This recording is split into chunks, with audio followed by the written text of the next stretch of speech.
అత్యధిక పారితోషికం తీసుకునే హీరో ఎవరో తెలుసా? సినిమా ఇండస్ట్రీ అంటే మొదట వినిపించే పేరు బాలీవుడ్. పాన్ ఇండియా మూవీలతో టాలీవుడ్ ముందుకు వెళ్తోంది. ఇక రెమ్యునరేషన్ విషయానికి వస్తే బాలీవుడ్ నటులు టాప్ లో ఉంటారు. కానీ ఇప్పుడు కాదు. రెమ్యునరేషన్ విషయంలో సౌత్ ఇండియన్ యాక్టర్స్ ఇప్పుడు బాలీవుడ్ యాక్టర్స్ ను దాటేశారు. వారెవరో తెలుసా? అత్యధిక రెమ్యునరేషన్ తీసుకునే యాక్టర్లలో బాలీవుడ్ హీరోలను దాటేశారు మన హీరోలు. స్టార్ యాక్టర్లను బీట్ చేస్తూ టాక్ ఆఫ్ ది టౌన్ గా నిలుస్తున్నారు.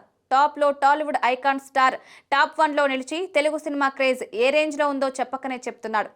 రెమ్యునరేషన్ అందుకునే టాప్ హీరోల్లో అల్లు అర్జున్ ప్రథమ స్థానంలో నిలిచారు. పుష్ప సినిమాతో బన్నీ పాన్ ఇండియా హీరోగా మారిపోయాడు. ఒక్కొక్క సినిమాకు దాదాపు 300 కోట్ల రూపాయలు తీసుకుంటున్నాడట. ఫోర్బ్స్ ఇండియా ప్రకారం 2024 గాను టాప్ రెమ్యునరేషన్ పొందుతున్న టాప్ 10 నటుల్లో సౌత్ ఇండియా నుంచి ఎక్కువ మంది ఉండడం విశేషం.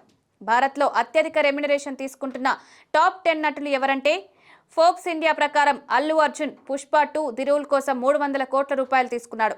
విజయ్ తలపతి 69 గోట్ లియోరో కోసం 130 కోట్లు 275 కోట్ల వరకు చార్జ్ చేశాడంట. ఇక షారుఖ్ ఖాన్ డుంకీ సినిమా కోసం 150 నుండి 250 కోట్లు వసూలు చేశాడు. రజనీకాంత్ వెట్టయాన్ జైలర్ కోసం 125 కోట్ల నుండి 270 కోట్లు తీసుకున్నారు. అమీర్ ఖాన్ లాల్ సంగ్ చిద్దా కోసం 100 కోట్ల నుండి 275 కోట్ల రెమ్యునరేషన్ తీసుకున్నాడు. ఇక ప్రభాస్ కల్కి కోసం 100 కోట్ల నుండి 200 కోట్ల రూపాయలు వసూలు చేశారు.